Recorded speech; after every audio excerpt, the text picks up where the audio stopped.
A couple of days have gone by since the launch of the Samsung Galaxy Note 10 and Note 10 Plus, and this has sort of given us time to reflect.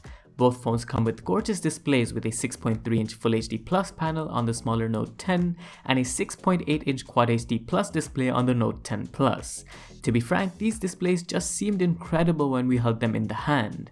There's practically no bezel aside from the punch hole notch, they're HDR10 Plus certified, Dynamic AMOLED, and now even DisplayMate, a company that comprehensively reviews displays, has given the Note 10 Plus's display an A+ rating, the highest we've ever had. Most about the phone just screams top quality.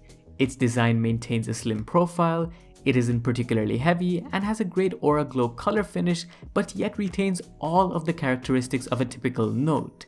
A change is the movement of the power button to the left side, which could take a bit of getting used to, and if you're coming from last year's Note 9, you'll notice that the fingerprint scanner also now moves inside the display and is the same ultrasonic type found on the Samsung Galaxy S10 series.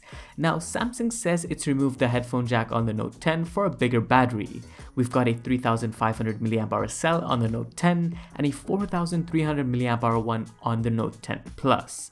Both support wireless power sharing to charge other devices wirelessly and fast wireless charging, although it's only the Note 10 Plus that supports the faster 45-watt wired charging, for which you'll need to buy the charger separately. There's further development with the S Pen now that has a unibody construction and can do some neat things. You can have it convert your handwriting to text or control your phone from a distance, take photos and videos.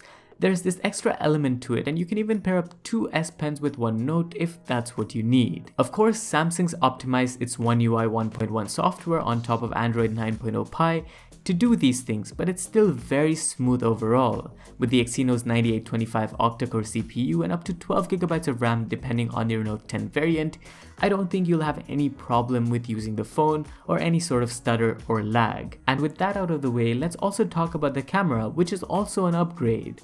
Again, it's a triple camera setup on the Note 10 with a 16MP ultra wide, 12MP wide, and 12MP telephoto camera. The Note 10 Plus takes it to 4 cameras with an additional depth vision sensor alongside all of the other 3 cameras. The camera unit definitely has versatility with things like live focus video and night mode on the 10MP selfie camera, and DxOMark, a global benchmark for smartphone cameras, has the primary quad camera setup at the #1 spot with a score of 113 points.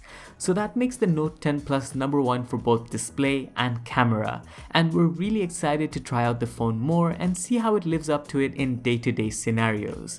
As for now, the Note 10 is available starting at 3,499 dirhams with 256GB of storage and 8GB of RAM.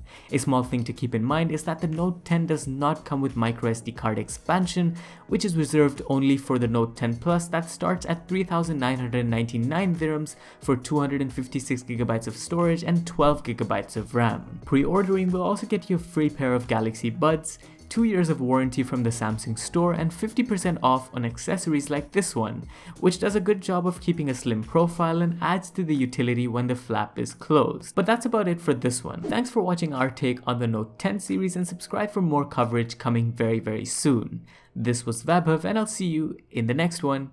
Adios!